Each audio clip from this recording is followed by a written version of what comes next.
জীবন। মা, ভক্তি থাকলেই ভগবানকে লাভ করা যায়, তার জন্য ধন ঐশ্বর্যের প্রয়োজন হয় না। তার একটা ছোট্ট দৃষ্টান্ত একটু দিই বাবা। সদ্গুরুর শিষ্য সতী হয়, অসদ্গুরুর শিষ্য অসতী হয়। ভক্তি কাকে বলে একটু দেখুন মা। শাস্ত্রে বললেন, জীবের নিস্তার লাগে নন্দসুত হরি, ভুবনে প্রকাশ হলো গুরুরূপ ধরি। তা আজই ভক্তি দেখুন কেমন।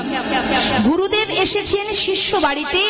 একাদশীর পরের দিন দ্বাদশীতে গুরুদেবের শিষ্য জিজ্ঞাসা করছে, বাবা আপনার জন্য কি সেবার ব্যবস্থা করব? কথাটা কিন্তু মন দিয়ে শুনতে হবে মা। বলছে, বাবা বেশি কিছু করতে হবে না, খুব গরিব তো মা, তাই বলছে তোকে বেশি কিছু আয়োজন করতে হবে না, যদি একটু আটা বা ময়দা থাকে, একটু রুটি হোক পরোটা হোক কিছু করে দে, সঙ্গে একটু বেগুন ভাজা আর একটু ঘি থাকলেই হয়ে যাবে। কথাটা মন দিয়ে শুনবেন। এখন গুরুদেবের কথা শুনে শিষ্য চিন্তা করছে, বাবা দ্বাদশীতে যা সেবা করতে চাইছে আমি দেব কি করে? আটা ময়দার ব্যবস্থা হলো, একটা বেগুন ভাজা করা যাবে, কিন্তু দামি ঘি কোথায় পাবো আমি? তার তো অনেক টাকা দাম। চিন্তা করছে। এমন সময় তার একটা ছেলে, ছোট শিশু, সে এসে বলছে, বাবা তুমি কি ভাবছো? বলছে, জানিস বাবা, গুরুদেব আজকে আমাদের গৃহে মধ্যাহ্নে সেবা করবে, তিনি একটু ঘি খেতে চেয়েছে, কিন্তু কোথায় পাই বল? ছোট ছেলেটা বলছে, বাবা তুমি চিন্তা করো না, ওই যে পাশের বাড়ি যে ঘোষ বাড়ি আছে না, ওই ঘোষ বাড়ির যে ছোট্ট ছেলেটা, ওর সঙ্গে তো আমি প্রতিদিন খেলা করি, আমি ওদের বাড়িতে দেখেছি খাটের তলায় ঘিয়ের কৌটো সাজানো আছে, চলো না বাবা আমি তুমি দুইজনে গিয়ে একটা ঘির কৌটো নিয়ে আসি। বাবা বলছে, দেখ খোকা, তার কাছে গেলেই তো আর সে ঘি দেবে না, তাকে তো পয়সা দিতে হবে।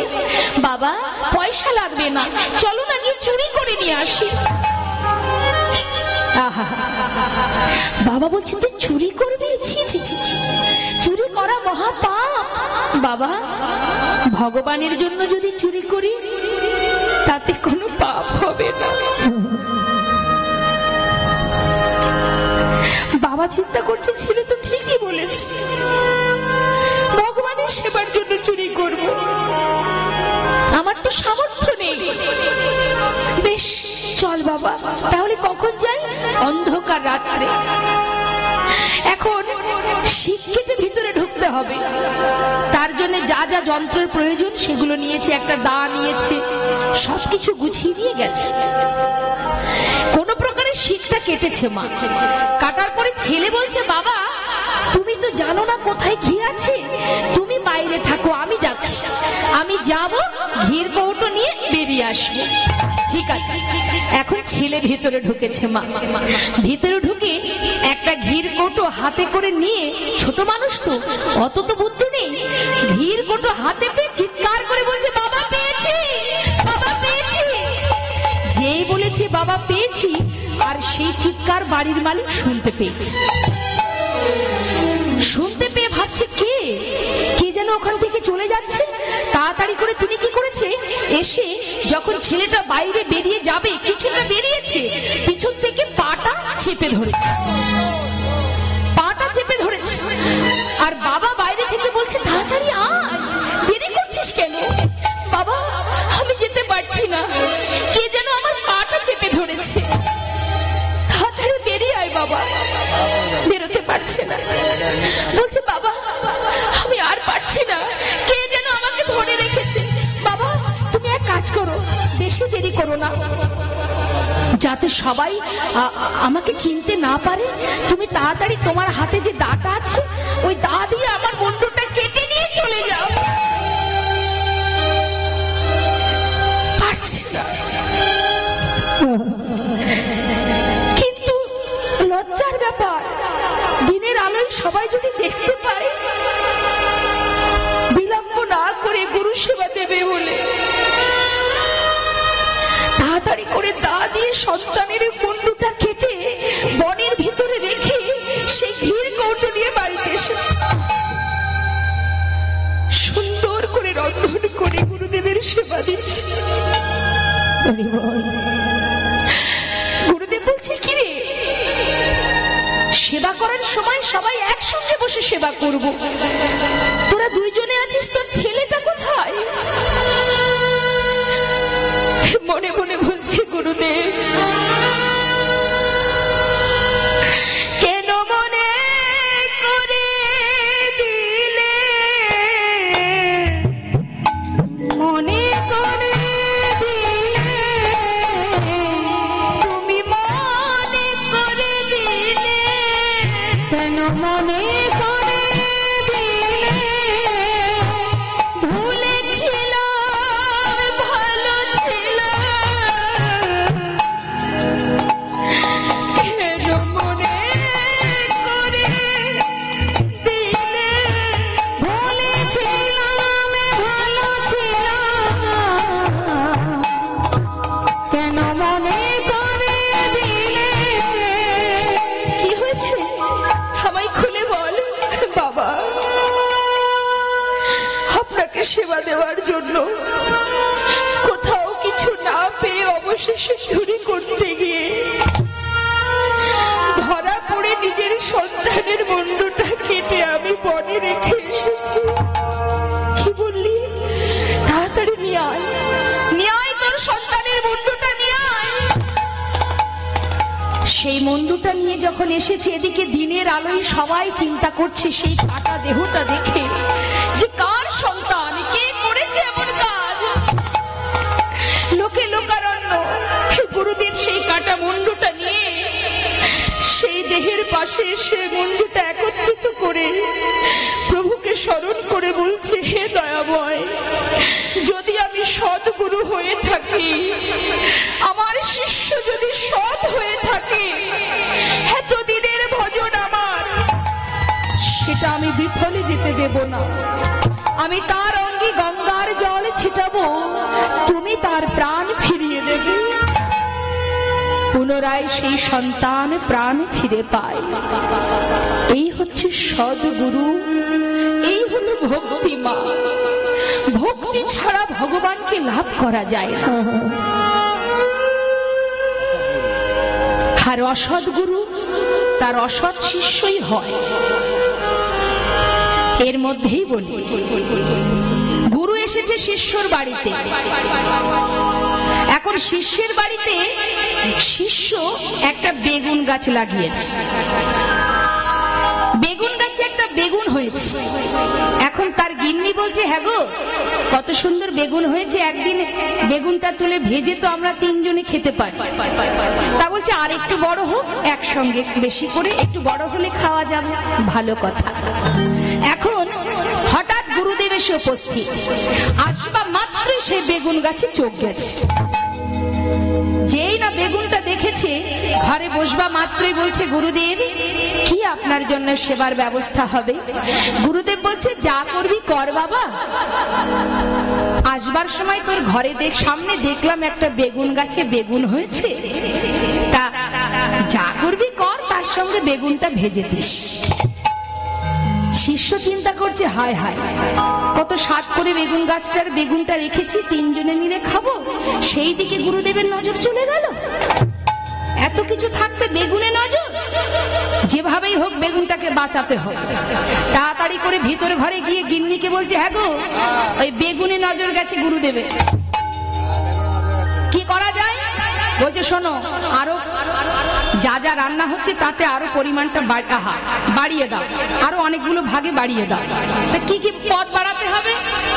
কিছুক্ষণ পরে সে বলছে, গুরুদেব আপনার মেয়ে বলল ওই ছানার পনিরের রসা করবে, একটু মিষ্টান্ন করবে, ডাল হবে, সবজি ডাল মানে ভেজ ডাল হবে, তারপরে কিছু ভাজাভুজি হবে। আহা হা, ঠিক আছে করছিস, কর না, কিন্তু বেগুনটা ভাজতে যেন ভুলিস না। চিন্তা করছি, এত কিছু পদ বললাম, তাতেও সে বেগুনের দিকে লক্ষ্য। ঠিক আছে গুরুদেব, দেখি আপনার মেয়ের সাথে কথা বলে আসি। আবার ঘুরে ফিরে এসে বলছে, গুরুদেব আরে আপনার মেয়ে তো কথা শুনছেই না, সে বলছে বাবাকে শুধু এই কয় রকম দিয়ে সেবা দেয়া যাবে না, আরো কিছু পদ বাড়িয়ে দেবে। কি কি পদ? ওই শুনলাম নাকি পাঁপড় দিয়ে আলু দিয়ে রসা করবে, আবার পুষ্পান্ন করবে, আবার চাটনি হবে। আরে বাবা, এত কিছু দরকার ছিল কি? একটা ডাল, একটু বেগুন, মানে একটা ডাল আলু সিদ্ধ আর বেগুনটা ভেজে দিলেই তো হয়। শিষ্য চিন্তা করছে, নড়ে চড়ে বেগুনের দিকে লক্ষ্য, এত কিছু আইটেম করছি তবুও হচ্ছে না, সেই বেগুন। ঠিক আছে, গিন্নিকে গিয়ে বলতে, শোনো হবে না, গুরুদেবের বেগুন খেয়ে তবেই যাবে। বলি শোনো, এই দেখো, মনে করো গুরু খেলেও খেয়েছে, গরুতে খেলেও খেয়েছে। যেমন শিষ্য মানে যেমন গুরু তার তেমন শিষ্য। মা হরি বল, হরি বল। তা ভক্তি ছাড়া তো ভগবানকে পাওয়া যায় না, যায় কি? আজ ভক্তি রজ্জু দিয়ে ছোট ছোট বালক তারা প্রভুকে বেঁধে ফেলেছে। এখন নিতাই চাঁদ তিনি কি করেছেন, দূর থেকে দেখছে নিমাই বসে আছে, চিন্তা করছে নিমাই যেখানে বসে আছে ওখান থেকে উঠবার ক্ষমতা ওর নেই, কারণ যেখানে হরিনাম সেখানেই আমার নিমাই। তিনি কি করেছে, বেশ কিছুটা দূরে গাছের আড়ালে দাঁড়িয়ে আছে, আর মনে মনে ভাবছে ওই ছোট ছোট বালক যখন আমার দিকে তাকাবে ওদেরকে কাছে ডেকে নিয়ে আমি ওদের দিয়ে আমার যে ইচ্ছা, কি ইচ্ছা, নিমাইকে বৃন্দাবনে যেতে দেব না, নবদ্বীপে ফিরিয়ে নিয়ে যাব। এখন নিতাই চাঁদ গাছের ডালে আড়ালে দাঁড়িয়ে আছে, আর ছোট ছোট শিশু তারা ঘুরে ঘুরে নাম করছে। নাম করতে করতে হঠাৎ নিত্যানন্দ প্রভুর চোখে চোখ পড়ে গেছে, আর নিত্যানন্দ প্রভুর চোখ দুটো একটু বড় আর লাল, কারণ ইনি তো শঙ্কর্ষণ বলরাম। এখন দেখে ভয়ে ভীত ক্যাবলা, ওই দেখ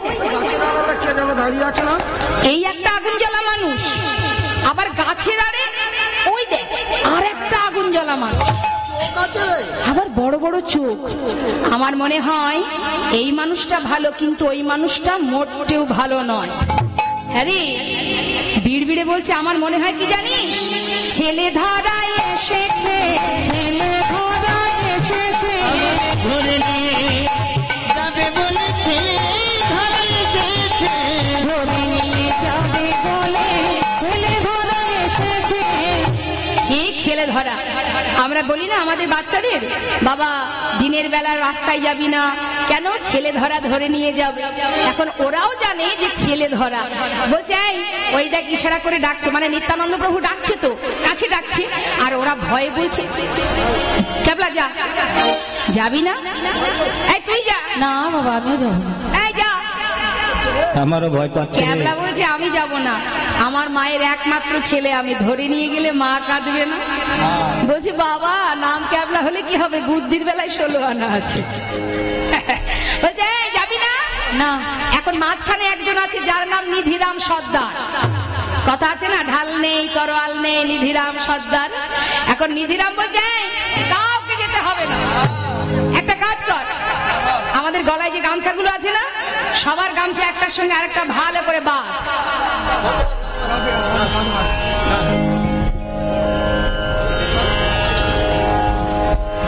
এই শোন, এই বেরিয়েছিস ভালো করে, হ্যাঁ শোন, এই গামছার একটা কোণা আমি মাজায় বাঁধবো। আমাদের কি বুদ্ধি কম আছে নাকি? গামছার ওই কোণাটা তোরা সবাই মিলে ধরে রাখবি, যে এই ছেলে ধরার কাছে আমি যাব। এই শুনছিস তো, নাম ক্যাবলা তো। এই শোন, ওই ঝোলার মধ্যে যদি দেখিস আমাকে ভরছি, তোরা গামছার ওই কোণাটা ধরে জোরে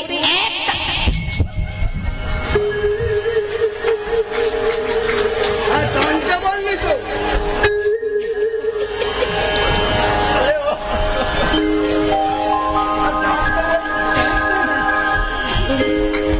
আচ্ছা দেখেছেন মা, টানতে বলেছি আমি, বলেছি যখন ঝোলার মধ্যে আমাকে ভরবে তখন টান। আরে আগে বলবি তো, বেশ তোদের দিয়ে কিচ্ছু হবে না সেটা আমি ভালো মতো বুঝতে পারছি। এই তোরা থাক, আমি দেখছি কি করা যায়। হ্যাঁ তুই যা, তুই যা। বুকের মধ্যে কিন্তু ভয়ে দূর দূর করছে, আবার ওপরে সর্দারি পানা দেখাচ্ছে। এই যাই, হ্যাঁ যা, আমি যাই।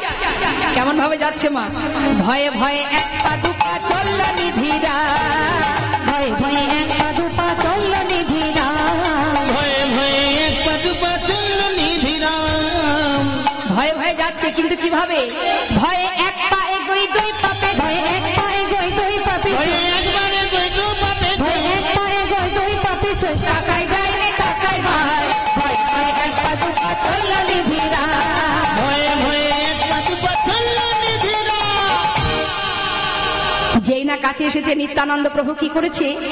ঝোলা থেকে একটা মিষ্টি মানে মিঠাই বের করেছে। এ বাবা এদিকে আয়, তোরা সারাদিন মাঠে ঘুরে বেড়াচ্ছিস, তোদের অনেক খিদে পেয়েছে না? এই মিঠাই খা, এনে মিঠাই খা। আহা, যেই না মিঠাই দিয়েছে মা, ছোট ছোট শিশু তো, তাদের সরল মন, যখনই মিঠাই দিয়েছে ভাবছে নিশ্চয়ই ঠাকুরটা ভালো। ও ঠাকুর, ভেবেছিলাম তুমি খুব খারাপ, এখন দেখছি তুমি বেশ ভালো। ও ঠাকুর দাঁড়াও দাঁড়াও, এক্ষুনি আসছি। মিঠাইটা হাতে করে নিয়ে ছুটতে ছুটতে সমস্ত বন্ধুকে কাছে ডেকে বলছে,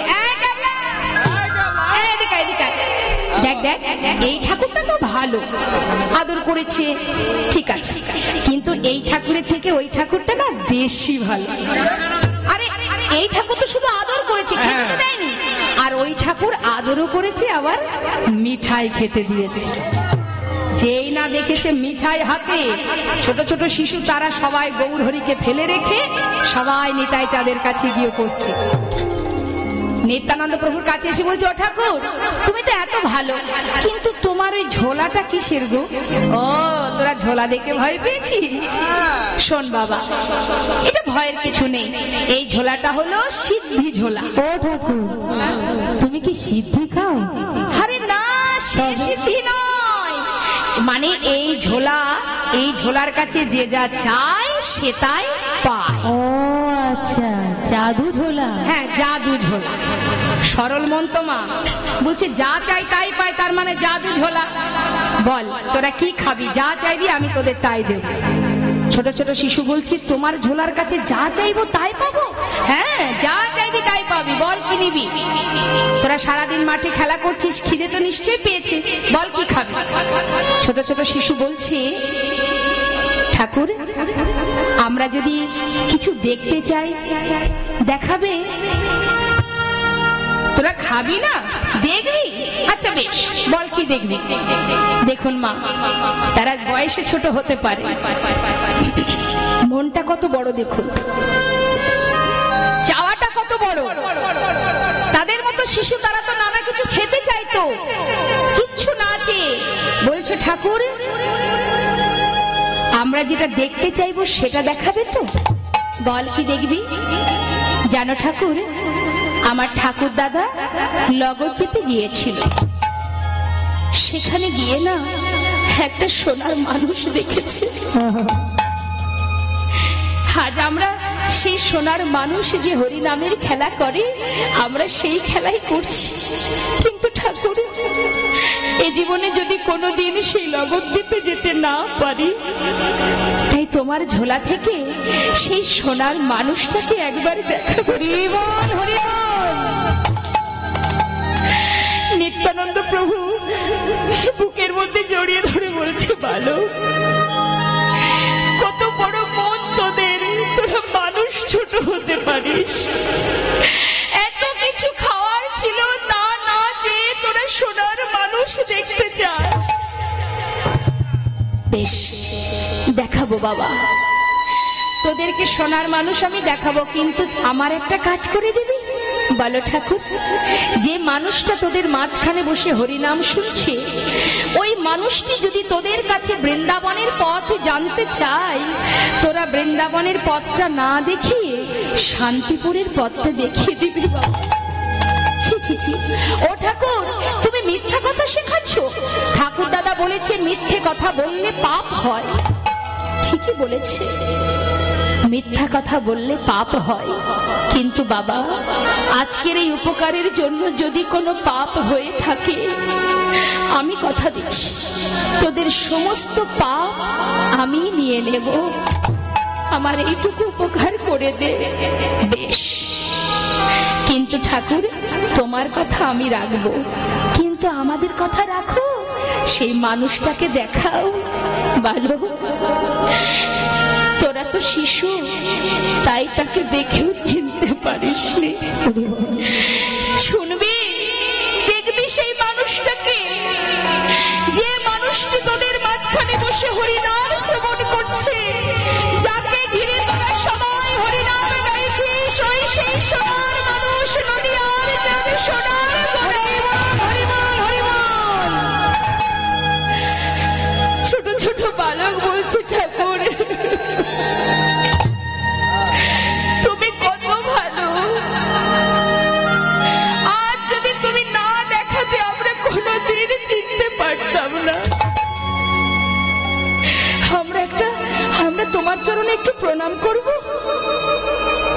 সমস্ত শিশু নিতাই চাঁদের চরণে প্রণাম করে যেই না গৌরহরির কাছে এসে দাঁড়িয়েছে, মা গৌরহরি বলছে, বালক কোথায় ছিলি তোরা এত সময়, আমার কাছে আয়। হ্যাঁ রে বাবা, আমায় একটা কথা বলবি। কি জানিস বাবা, আমি বৃন্দাবনে যাব, তোরা বলতে পারিস বৃন্দাবনের পথ কোনটি? ও ঠাকুর, তুমি বৃন্দাবনে যাবে? দাঁড়াও দাঁড়াও দাঁড়াও, নিত্যানন্দ প্রভুর কথা কিন্তু মাথায় আছে মা। বৃন্দাবনের পথটা না দেখিয়ে শান্তিপুরের দিকে হাতটা বাড়িয়ে বলছে, ও ঠাকুর এই পথে যাও, ঠাকুর এই পথে, এই পথে যাও ঠাকুর এই পথে, শ্রী বৃন্দাবন যমুনা পুলিন, শ্রী বৃন্দাবন যমুনা পুলিন, শ্রী বৃন্দাবন যমুনা পুলিন, বৃন্দাবন যমুনা পুলিন, দেখিতে পাইবে যেতে, দেখিতে পাইবে যেতে, এই পথে যাও ঠাকুর এই পথে, এই পথে যাও ঠাকুর এই পথে। ওমা গৌরহরি বৃন্দাবনের পথ ভেবে শান্তিপুরের দিকে যাচ্ছে, আর নিত্যানন্দ প্রভু চিন্তা করছে, ভাই যখন শান্তিপুরের পথ ধরেছে তাহলে আমি আর দেরি করব না, এবার ভাইয়ের পাছু পাছু যাব। পিছন দিক থেকে যাচ্ছে নিতাই চাঁদ, আর দূর থেকে ভাইকে দেখে বলছে, ওই তো আমার নিমাই, ওই দেখা যায় আমার নিমাই। ওকে যা, ওকে যা, ওকে যা, ওকে যা, ওকে যা, ওকে যা, ওকে যা, ওকে যা, ওই বুঝি আমার গোরা রায়কে যা, ওই বুঝি আমার গোরা রায়কে যা। যেই না বলেছে ওই বুঝি গোরা রায়, গৌরহরি কথাটা কানে শুনেছে, মনে মনে চিন্তা করছে, ও নিশ্চয়ই কেউ আমাকে পিছনে ধরতে আসছে। তাই গৌরহরি চিৎকার করে বলছে, ধরতে আমায় পারবে না গো, ধরতে আমায় পারবে না, ধরতে আমায় পারবে না গো, যাব মধুর বৃন্দাবন, ধরতে আমায় পারবে না গো, ধরতে আমায় পারবে না গো, যাব মধুর বৃন্দাবন। বলছে ধরতে আমায় পারবে না, আমি বৃন্দাবনে যাব। সেখানে গিয়ে কি দেখবো? যেথায় শ্যাম সুন্দর মদন মোহন, শ্যাম সুন্দর মদন মোহন, করে মুরলী গান, যমুনা পুলিনে বৃন্দাবন, ধরতে আমার বেলা না, ধরতে আমার পারবে না কেউ, না না, ধরতে আমার পারবে না কেউ, যাব বৃন্দাবনে। ওমা নিত্যানন্দ চিন্তা করছে যে নিমাই যেভাবে যাচ্ছে পিছনে পিছনে গেলে হবে না, নিমাইয়ের সামনে গিয়ে দাঁড়াতে হবে। এবার নিত্যানন্দ প্রভু ছুটতে ছুটতে যখনই নিমাইয়ের সামনে এসে দাঁড়িয়েছে, নিমাই বলছে, কে কে তুমি? নিত্যানন্দ প্রভু বলছে, ও নিমাই, 2 দিন সন্ন্যাসী হয়ে নিজের দাদাকে চিনতে পারছিস না? দাদা তুমি? হ্যাঁ, তুমি কেন? তুমি তো শ্রীপাদ নিত্যানন্দ, হে থাকেন আগমন, শ্রীপাদ কহে তোর সঙ্গে। অনিমায়, তুই বৃন্দাবন বৃন্দাবনে যাচ্ছিস, তাই ভাবলাম আমি আর ঘরে থেকে কি করব, তোর সঙ্গে যাব বৃন্দাবন। দাদা, তুমি আমার সঙ্গে বৃন্দাবনে যাবে? বাবা বাবা, জানো দাদা, আমি না ঠিক পথ চিনি না, একটু যদি পথ দেখিয়ে নিয়ে যাও। আয় ভাই আয়, সঙ্গে করে নিয়ে যাচ্ছি। কোথায় গেছে মা? কালনার ঘাট, শান্তিপুরের ওই পারে। কালনার ঘাটে এসে বলছে, নিমাই এই দেখ ভাই, চেয়ে দেখ যমুনা। যেই বলেছে চেয়ে দেখ যমুনা, গৌর হরিতমা বৃন্দাবনের ভাবে বিভোর হয়ে আছে। এক পা দু পা করে জলে নেমেছে। জলে নেমে হাতে করে জল নিয়ে জিজ্ঞাসা করছে, যমুনা এই কি তুমি সেই যমুনা প্রবাহিনী? যমুনা এই কি তুমি সেই যমুনা প্রবাহিনী? যমুনা এই কি তুমি সেই যমুনা প্রবাহিনী? ও যার বিশাল তটে রূপের হাতে বিকাত নীলকান্ত মনে, বিশাল তটে রূপের হাতে বিকাত নীলকান্ত মনে। যমুনা এই কি তুমি সেই যমুনা প্রবাহিনী? যমুনা এই কি তুমি সেই যমুনা প্রবাহিনী? কোথায় চারু চন্দ্রাবলী?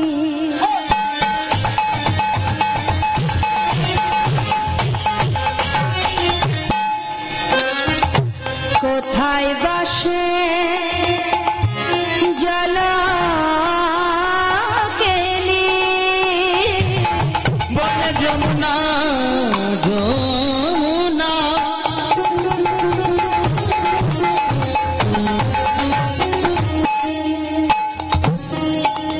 যমুনা যমুনা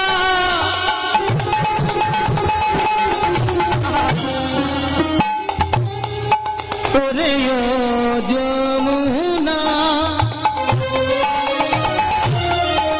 তোর তীরে নির্গত করিতাম খেলা, আমায় বলে দে রে হরিব ওরে ও যমুনা। কোথায় চারু চন্দ্রাবলী? কোথায় বাসে জল কেলি? বলে কোথায় চারু চন্দ্রাবলী? কোথায় বা কেলি? রাজবিহারী বংশীধারী, রাজবিহারী বংশীধারী, রাজবিহারী বংশীধারী, রাজবিহারী বংশীধারী, বামে তেরাই নদিনী। হরি বল হরি বল হরি বল, সেই যমুনা প্রবাহিনী। যমুনা এই কি তুমি সেই যমুনা প্রবাহিনী? যমুনা এই কি তুমি সেই যমুনা প্রবাহিনী?